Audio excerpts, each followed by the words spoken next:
Okay, good evening, everyone.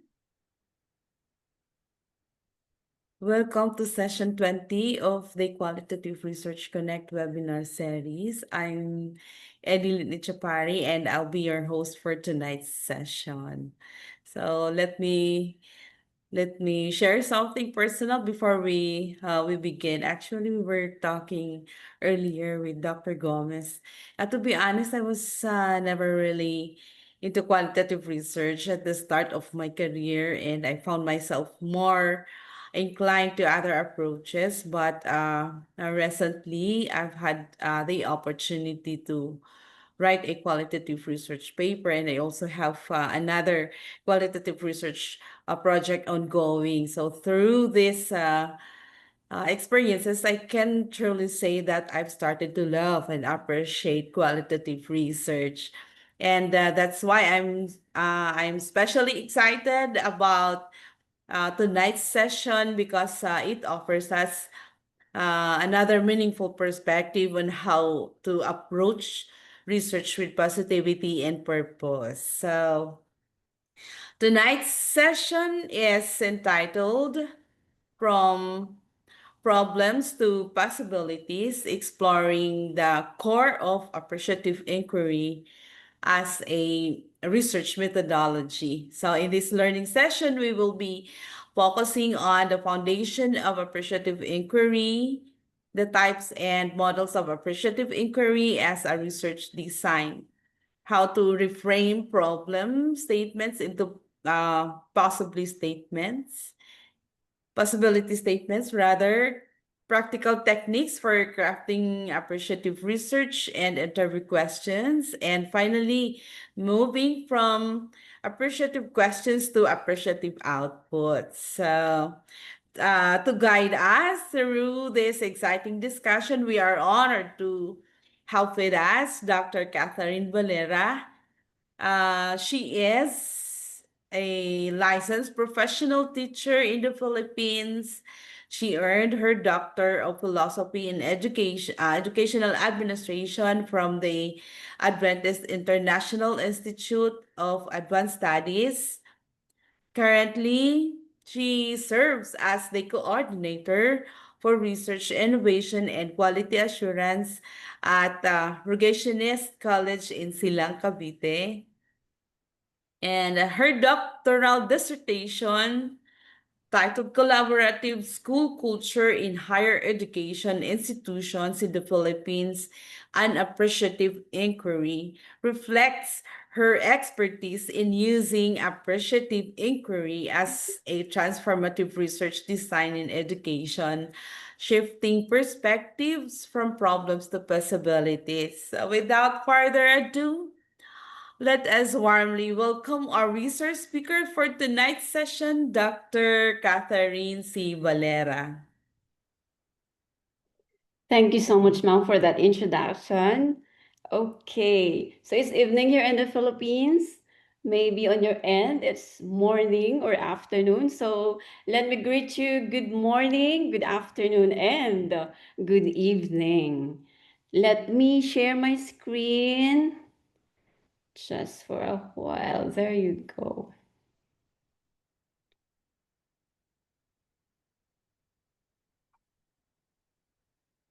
Okay, hopefully you can see my screen. So as introduced earlier, tonight I'll be talking about these topics from problems to possibilities, exploring the core of appreciative inquiry as a research methodology.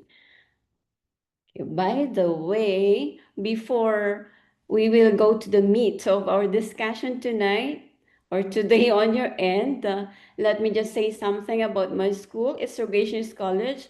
For those who studied in IAS, some of my friends, some of the attendees here were my classmates. So they know Rogation. Hopefully, they know Rogationist College because it's just 15 minutes away from IAS. And our school offers basic education, junior high school, senior high school, and college.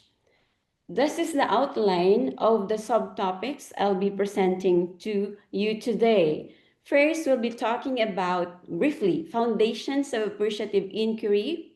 And then cycle of appreciative inquiry, reframing problem statement to possibility statement, then crafting appreciative research questions and interview questions, and moving from appreciative questions to appreciative outputs. Let's proceed to the first subtopic. How did it begin? What is the history of appreciative inquiry as a change management approach? So I titled this slide, The Inception of Appreciative Inquiry. According to Ludema and Fry, 2008, in the 1980s, David Cooper Ryder, then a doctoral student of organizational behavior at Care Western Reserve University, together with his mentor, Suresh Srivastava, conducted a project or a study, organizational change project with the Cleveland Clinic in Ohio. How did they approach this project? They used the traditional problem solving approach. You diagnose the problem and then do interventions. And what did they see as the outcome? They discovered that more problems, which resulted in more discouragement among the members of the organization. There was more blaming of one another for the problems that had happened. So because they were focusing on the problems, so the output were more problems. There were lots of problems that they discovered. So they commented that the problem diagnosis and intervention approach sapped, siphoned, drained the energy for change right out of the system. Because of this discovery of problems, they tried to reverse. They tried to change their approach. Still, they work on the project, organizational change project with the Cleveland Clinic. Now, what is the process? What was the process or approach that they did? They did an inquiry and they defined it as appreciating the strengths of the organization. So they focus on generative themes. When you say generative, from the root word generate, this is a process of creating or shaping visions that would propel members of the organization to take action, going toward the desired positive future or result. So they focus on moments of success, experiences of high points, and stories of innovation, hope, courage, and positive change. They moved away from analyzing the root causes of failures to analyzing the root causes of success. Are you doing this one? You analyze the root causes of success, and this is your focus. So when they use this approach, what were the outcomes? So they observed. So this strength-based approach resulted in improved relationships, increased cooperation, and a strong commitment to change initiatives among the physicians. In fact, because of the positive results, the clinics were asked for the same approach to be used with the entire 8,000 member organization. See, this alone, this experience tells us, so this is a research that tells us that using appreciative inquiry would also result to appreciative output or results. Now, let us define then appreciative inquiry. Let's start with the root word, appreciate. This means valuing. It's the act of recognizing the best in people or the world around us. And then when we say inquiry or from the root word inquire, this is the act of exploration and discovery. So using these definitions of root words, we can say therefore that appreciative inquiry is exploring or discovering the best in people or the best in organization. You explore their strengths, successes, and potentials. So Another way to define appreciative inquiry is to differentiate it from problem solving. In problem solving, as we all know, it's like there is a need to identify the problem. It always starts with identifying the problem. And then after we identify the problem, we analyze what are the causes of this problem. And then we give possible solutions, we do action planning, we do the intervention and the treatment. Why is this so? Because in problem solving, the basic assumption is an organization is a problem to be solved. This is very different from appreciative inquiry. In appreciative inquiry, this is appreciating and valuing the best of what is. What does this mean? When you say value the best of what is means what is existing in the institution, the potentials, the strengths. You emphasize this. For example, instead of asking, why is collaboration weak here? Instead of complaining, you ask, when has collaboration been strongest and what it made it possible? See? And then after this, you envision, you dream what might be. So you think, you imagine the desired future for your organization or for your institution. And how do you achieve this desired future? Through dialoguing what should be. Because in appreciative inquiry, the basic assumption is an organization is a mystery to be embraced.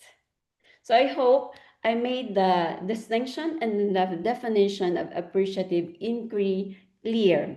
Now, appreciative inquiry was originally crafted as an approach to change management. Now, we adopted it to research as a qualitative research design. So, how do we use this as a qualitative research design? Let us start with the 8 principles of appreciative inquiry and the implications of this to the research process. In other books, they discuss 5 principles, but Whitney and Tristan Bloom added 3 principles. So I have here, I'll be presenting to you 8 principles. First one is constructionist principle. This means words create worlds. So when you ask of negative questions, what kind of world are you creating? You will also create a negative world.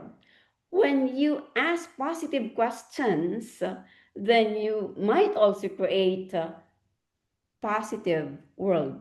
Positive words, positive world, negative words, negative world. So what is the implication of this for the research process? You have to frame questions positively.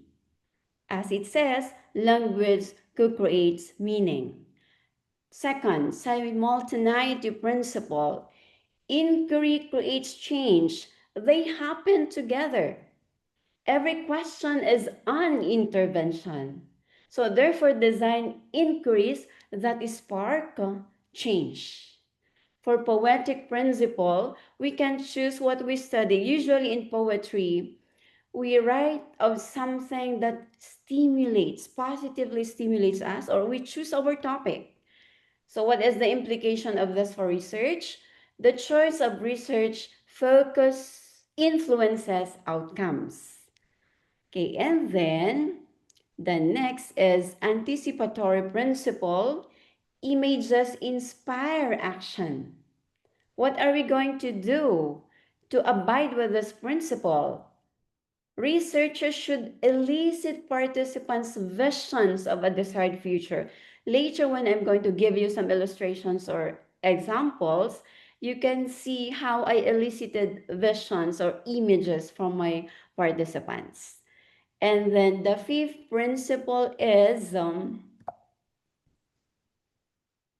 positive principle.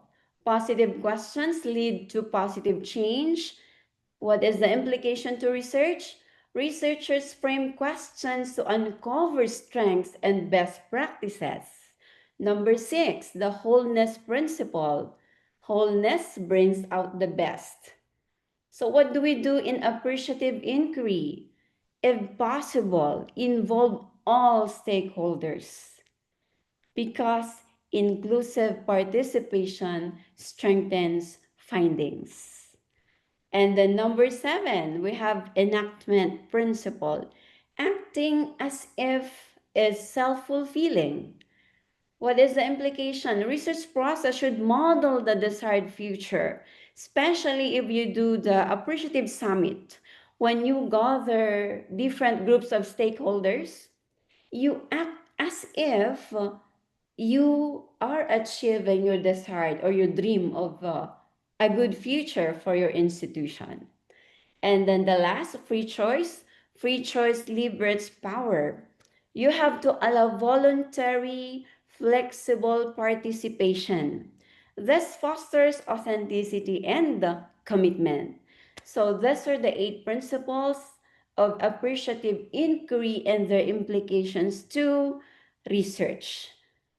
Now let's proceed to problem statement versus possibility statement. Okay, as we all know, in chapter 1 of research, we have a problem statement subsection or statement of the problem. And this highlights what is wrong, missing, or dysfunctional in an organization, person, or system. So it frames challenges and deficit based language. It focuses on gaps, failures, or needs that require fixing, like the examples I have given here. Actually, before my final defense, I had problem statement. We just changed it after my final defense. And these are my original statements, no, of problems. So we have attempts at collaboration remain unsustained, unproductive, and toxic skill cultures, and the rest. I focus on problems. And this defeated the principle of appreciative inquiry because we say that in appreciative inquiry, we try to bring out the best in an organization or in a person or in a system. But here, with the presence of problem statement, we are focusing on the problems that exist or that existed in an organization. So, you may adopt this one.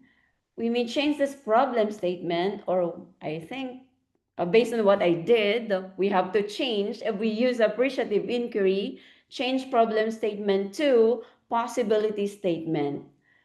This was suggested by my panel members. In possibility statement, it reframes the same situation in affirmative, future-oriented, and generative terms. It envisions what the system could become at its best, drawing energy from strengths and aspirations rather than deficiencies. For example, let me read to you this example.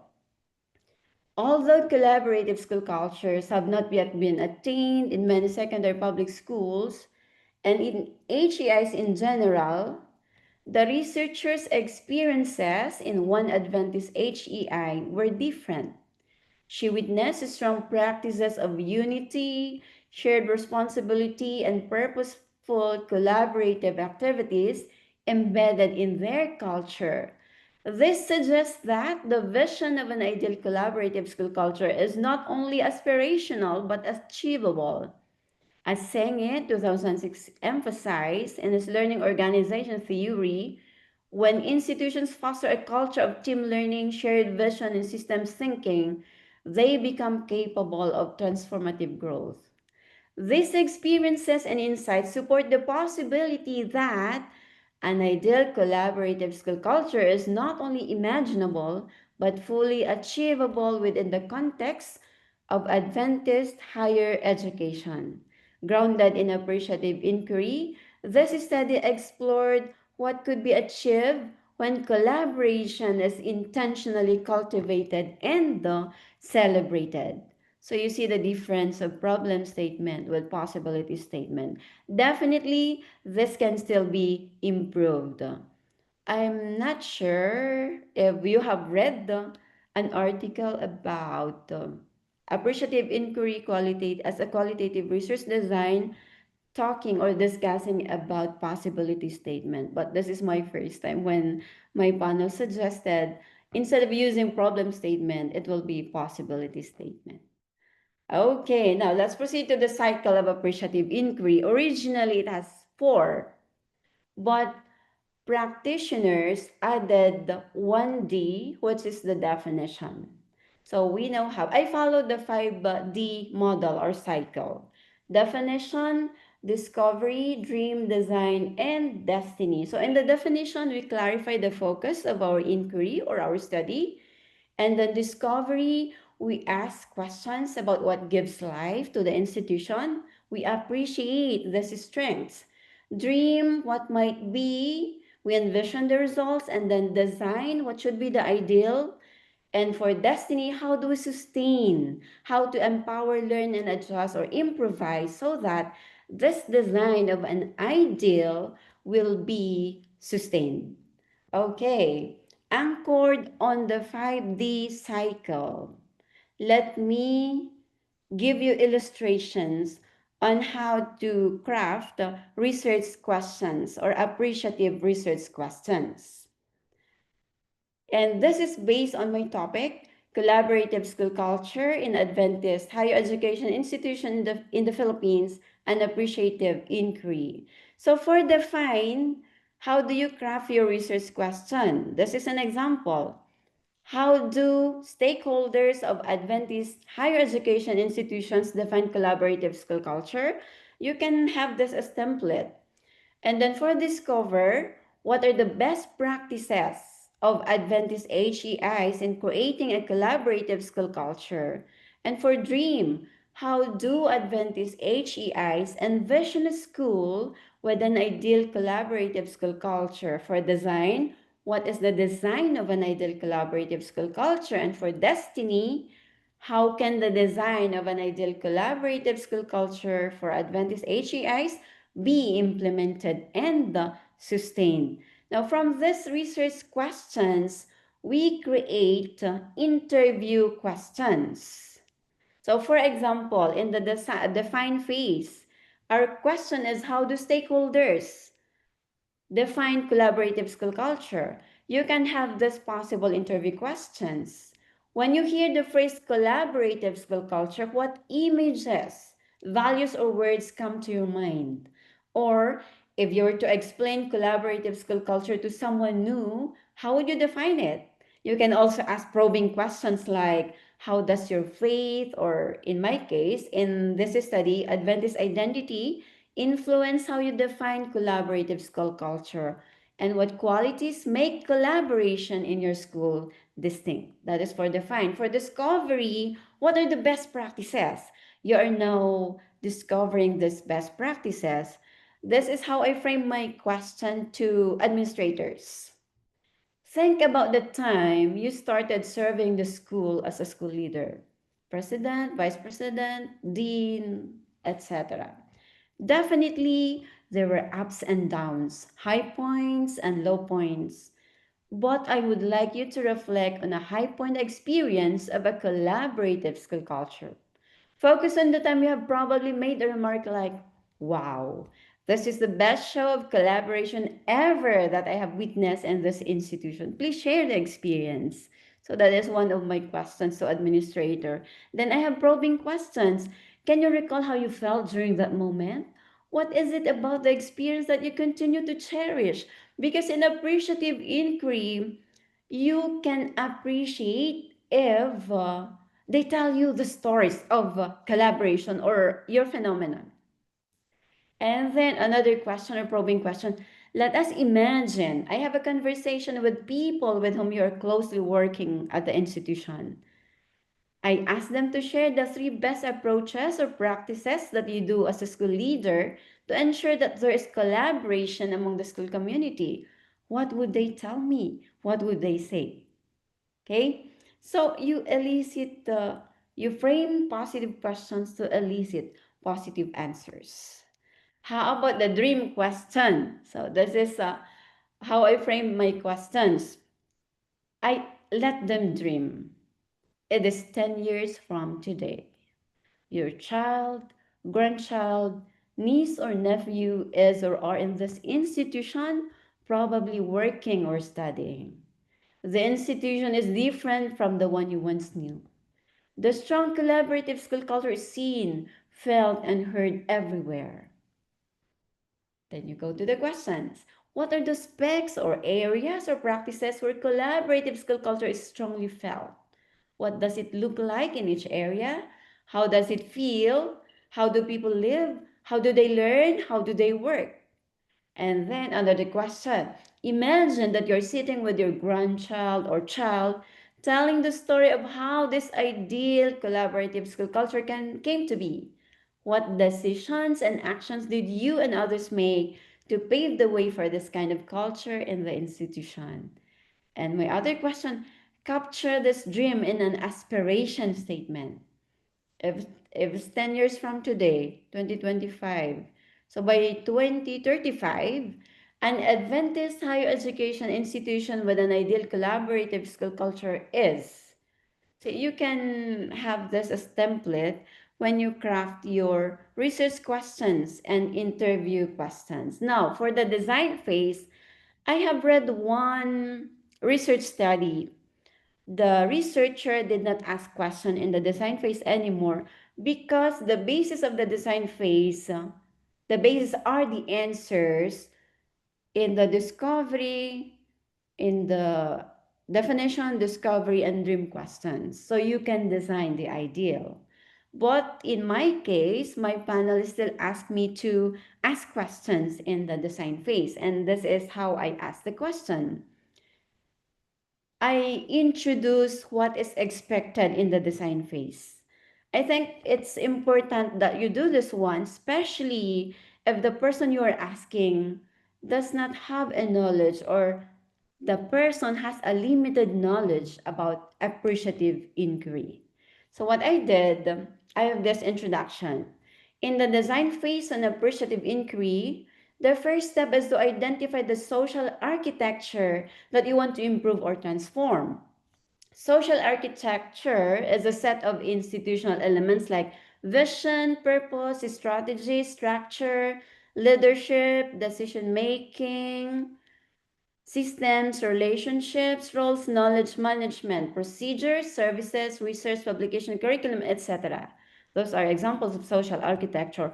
Or let's have an analogy. A social architecture can be the building, and the building has design elements like roof, floors, walls, doors, the sofa. How are you going to arrange this one? Where are you going to put the doors? How do you design it? So I gave that as an analogy for better understanding. Now, my question is relating it to collaborative school culture, higher educational institutions do have design elements, those areas or aspects that must be designed to achieve the ideal collaborative school culture. What are these design elements that you would want to improve or do differently to achieve the ideal collaborative school culture? And what propositions can you offer regarding how each area or aspect or practice should be carried out and what it should look like? So those are my questions, some of my questions in the design phase. And for the last phase, Destiny, what activities, so how would you sustain? What activities, structures, and mechanisms would you put in place to sustain a collaborative school culture? And if you were to propose three or more policies so that the design of an ideal collaborative school culture for Adventist HEIs could be implemented and sustained, what would they be?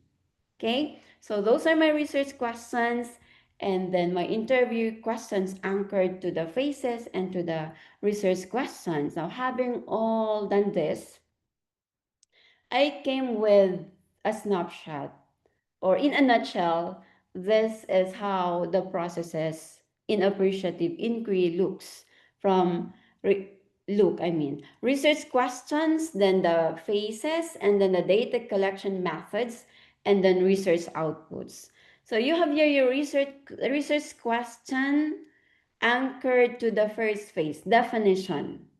How will you answer the research question? Under definition, what are the data collection methods that you're going to use? Appreciative interviews, FGDs. It's up to you if you decide to do appreciative interviews for all or appreciative interviews for administrators and faculty, and then FGDs for students only. Of course, it's up to the researchers. And what is your research output on this phase? Definition of the phenomenon you are studying. And then second research question anchored on the second phase, discovery. How will you discover the phenomenon, the best of the phenomenon? You do appreciative interviews, FGDs, document and artifact analysis, and observation. I did all of this. And then the research output stories about the best collaborative school culture or the phenomenon you're studying. And then for the third research question, anchored on the dream phase, you can do appreciative interviews or FGDs. And what is the research output in this phase? You have a clear vision statements and images of an ideal collaborative school culture in my study. And then for the fourth research question, anchored on the design phase, I did appreciative interviews and FGDs. My research outputs, social architectures, and design elements and provocative propositions. So of course, we do not have time to discuss about these provocative propositions. Then the last phase, research question, how can the design be sustained? That is anchored on the last phase, destiny. I did appreciative interviews and FGDs. I created an action plan, an innovation configuration map to sustain a collaborative school culture. Okay, so I hope I was able to achieve the outline I presented earlier, the 5 subtopics. Thank you for listening.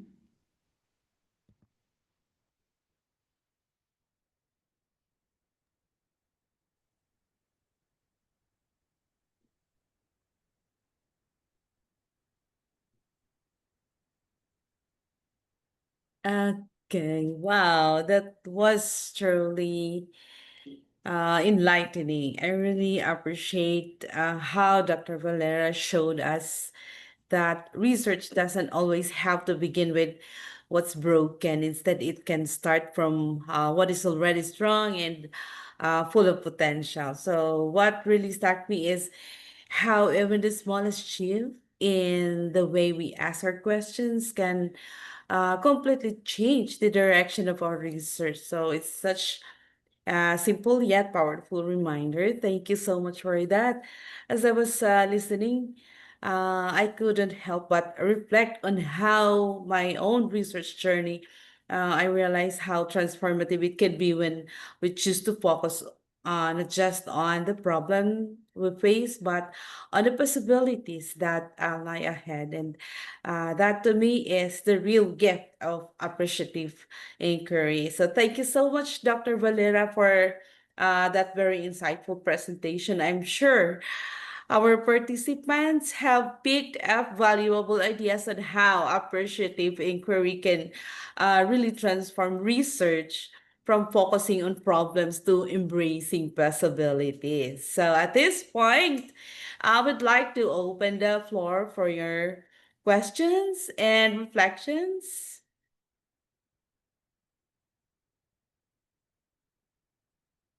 Yes. I will try to answer your question. Again, Okay. Let me see the chat reviews. Oh, okay. So very helpful. That's said Jenny Abasto. That's very helpful. Okay. So before we dive into the question and answer, let's do a quick warm up. Since appreciative inquiry is all about confusing. I mean, it's all about focusing on strength and possibilities. So here's a simple activity for everyone. Okay, if you could describe your research journey in one positive word, what would it be? So Appreciative. please, yeah, wow, that likewise. So please type for our what's this for our participants? Please type in the chat words like whatever exciting or eye-opening or what. So let's see your answers. There would be no wrong answers here. It's all about appreciating our own journey anyway. Okay, wow. From Dr. Darren, she says transformative. Yeah, I love those words. I love those words coming in. Growth, that's from Estia I'm sorry, I cannot pronounce it well. So it's transformative and eye opener. That's from uh, Aubrey Lavares. Transformative and helping the organization their point of reference and where to go.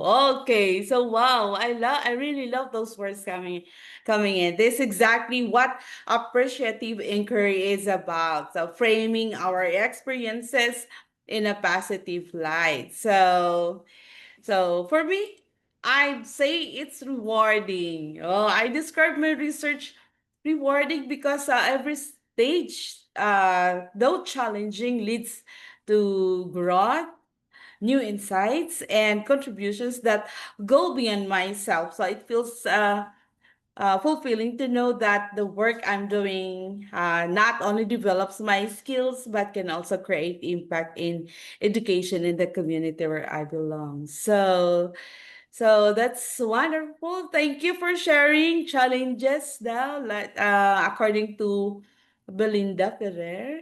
So thank you for sharing. Now let's keep that energy going and move to your questions for Dr. Valera. She's now waiting. You can type them in chat or you can raise your hand if you'd like to speak. Ma'am Eds, Yes po. there are questions in the chat box. Okay, there are few questions already. So okay. I can't see it. Okay, my question from Mel Greg Concepcion. My question is appreciative inquiry be used as a method or strategy in teaching and learning? How? Okay. So what I discuss is I am not sure if I got your point. What I discuss here is appreciative inquiry as a qualitative research design. Can it be used for Okay. teaching and learning? Do you mean a research conducted focusing on the area teaching and learning? Or do you mean strategy in teaching? Okay, for example, in teaching and learning, usually in teaching and learning, what they require in many schools is to do action research. But this Mhm. action research, I know many of my public school friends and other private school friends do action research because that is required of them. But this action research is deficit focused. There is identification of problem, and then you do intervention, and then after doing the intervention you analyze if it's effective or not. If effective, then you adopt, and then if not, then you do the cycle again.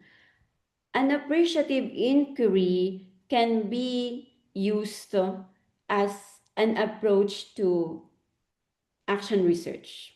Instead of problem focused approach, you can use, though I did not yet do this one, but we're planning to do it to start.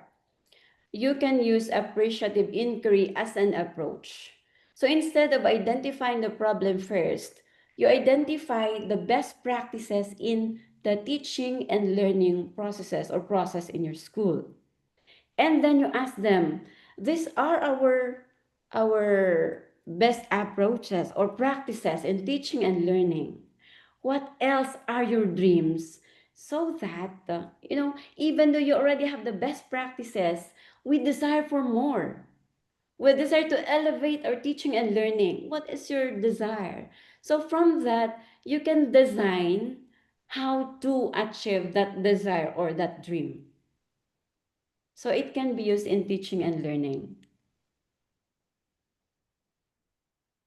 I hope I was able to get your point. I was able to answer your question. Okay, that's great. Thank you, Dr. Valera. I think many of us can relate to that.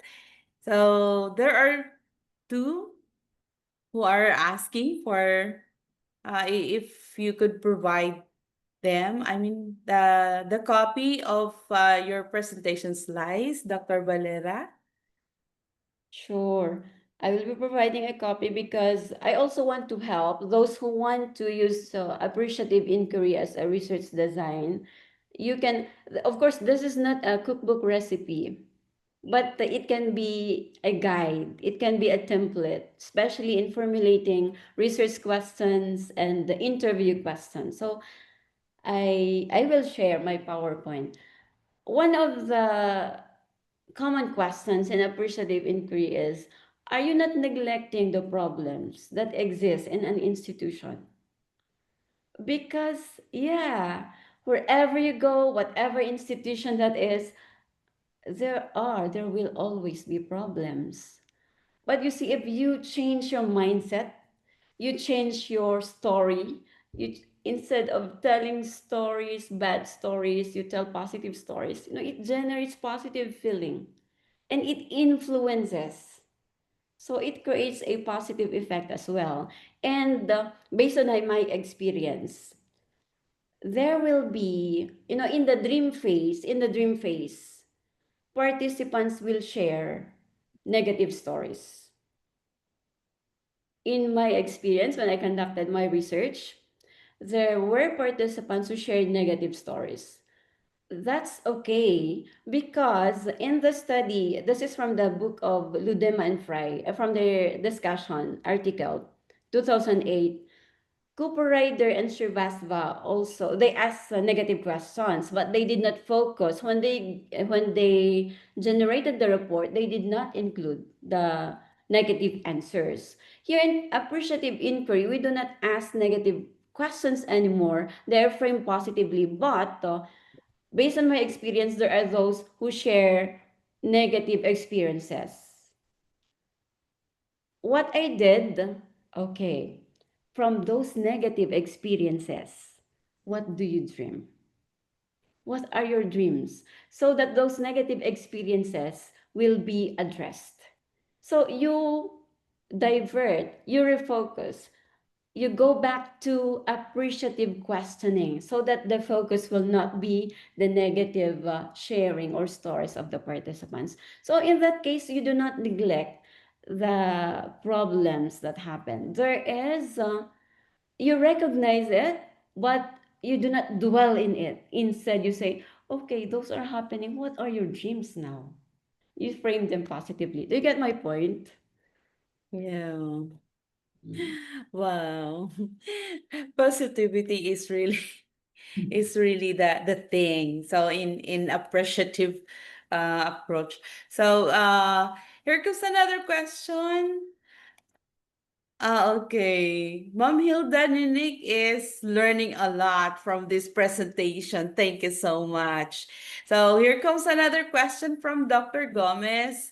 What are some of the biggest challenges or limitations you've encountered when using appreciative inquiry as a formal research method, and how did you address them? Mm-hmm. Okay. I am used to problem solving approach. So that is one. That's why I really did the study, of course, through my professors and then my panel. I really read lots of books about appreciative inquiry, how to frame the questions positively. And then You can read the book of Whitney, Trosten, and Bloom because they have beautifully crafted questions there. There is also a book on appreciative questions. I forgot the title, so you can read those. So those will help you when you conduct your study because another challenge is I asked positive question, but I received negative answer. That's why you have to learn how to reverse that negative answer, utilize that negative answer to the dream, to a beautiful dream. They have this negative experience, but from that negative experience, you ask questions so that they will create beautiful dreams from that negative experience. So, so far, that is one challenge that I experienced when I heard negative answers. And then what else? What are some of the biggest challenges and limitations? Mm. That's the challenge I remember when a negative answer comes out. Uh, at first, first interview, when you are not really prepared, first interview, of course, it's like, oh, how will I address this one? You did not practice that. Then you will learn from that. Okay. So in appreciative inquiry, since the principle is it should always be framed the positive way, then try to think of a way to divert this negative sharing to positive. Another one in FGD, focus group discussions. There are also there are participants who may have lots of things to share. So you have to also know and be firm on the rules before you start the focus group discussion, that each of you has 2 minutes to talk only. So because if you are not firm with that, then the others will talk and talk and talk and talk. So just be clear with the rules before starting interviews or FGDs. That's one challenge. Okay. Mhm. Okay, so a lot of challenges that you face when conducting the appreciative research inquiry. But Arceli Rosario is asking, research is a way of improving situation. Which part of the appreciative inquiry fulfills that? uh, Dr. Arceli, hello. Dr. Arceli is no longer. Hello. Okay. Which, Hello, I'm yes, here. yes, Doc. Thank you for joining us. Research is a way of improving situations. Which part of appreciative inquiry fulfills that? Mm-hmm. You answered it already. Yeah, you answered it already. Thank you. Okay, so let's proceed to the question of Sir Randy Dizon. Hello, Doc. Good evening. Is appreciative inquiry is similar to evaluative approach and then like an action research? Um, Traditional action research focused on, it starts with a problem. That's a traditional action research. Mhm. I have read from the book, if I'm not mistaken, I think it's Dr. Swansea who wrote about it. Because he differentiated action research, traditional action research, and appreciative inquiry. So they are completely different because deficit focus and then strength focus, appreciative inquiry. But appreciative inquiry can be used as an approach, action research approach. You identify the strength and then you do the design, the action. So what are your actions so that you will achieve this desired future. So it will become an action research approach. It's not the traditional one, not the problem based. Okay, from Doc Darren, is appreciative inquiry recommended for phenomenological research, and how do we validate its impact?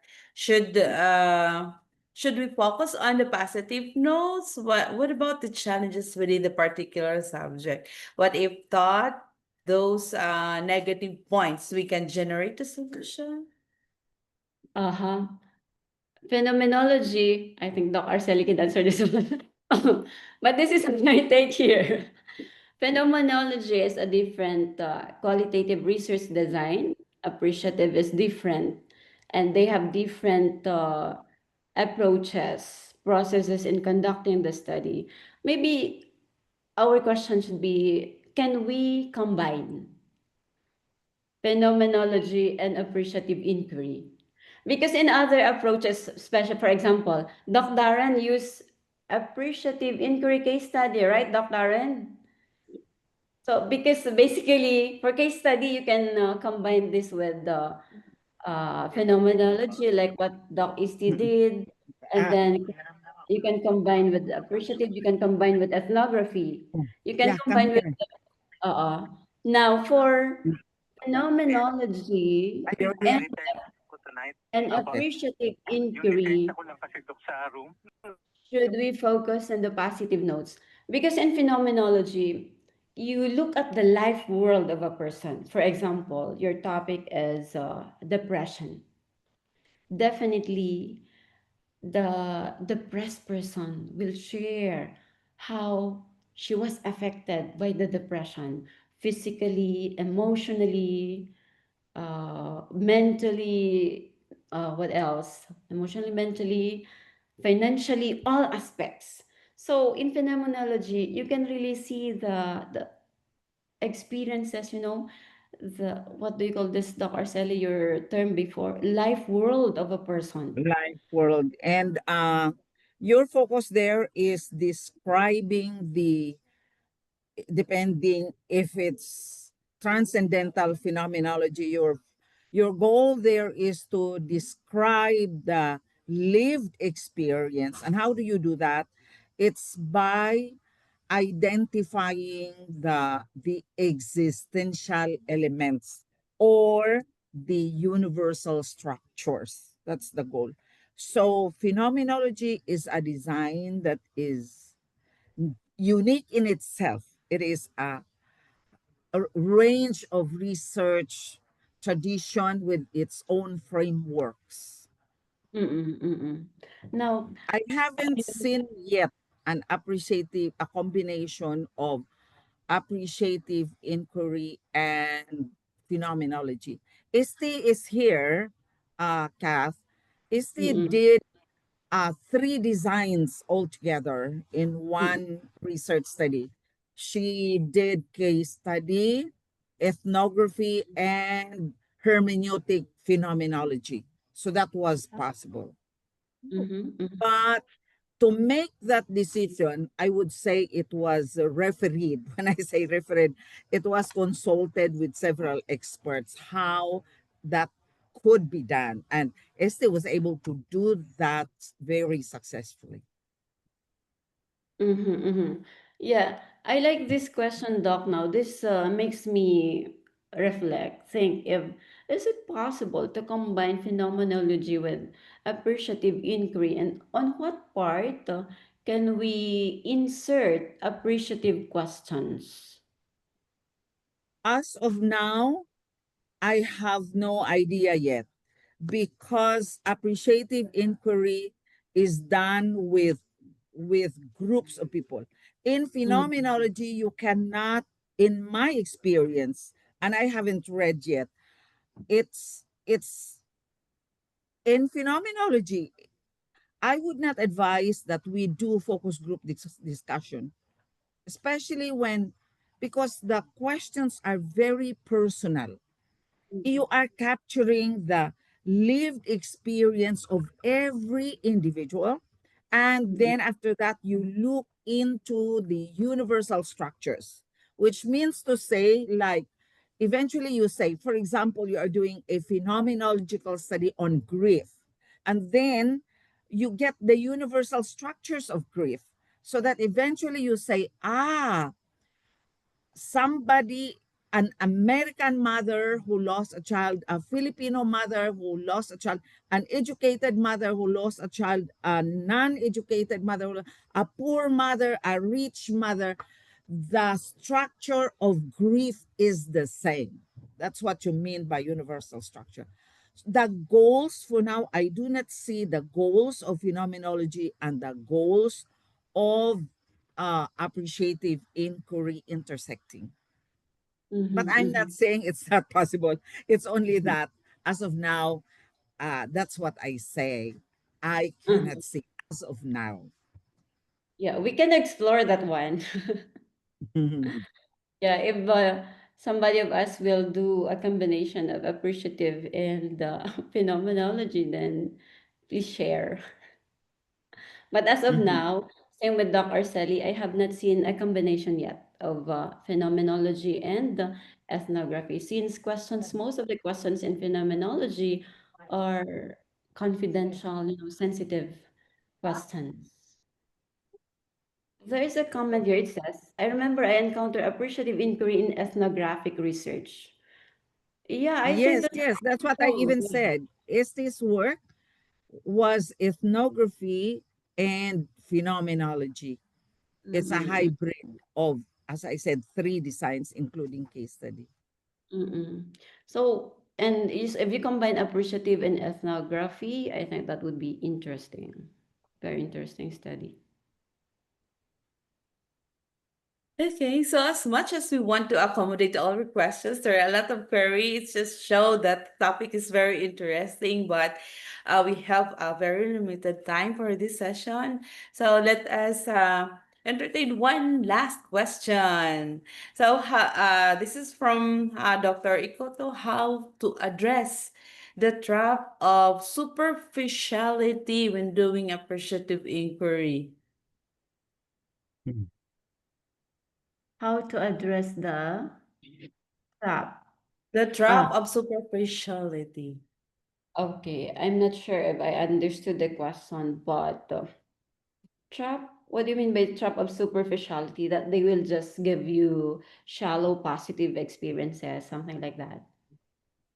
I think it always depends on your questions, how you frame the questions, and then the probing questions, so that you'll get deep, meaningful answers, rich answers.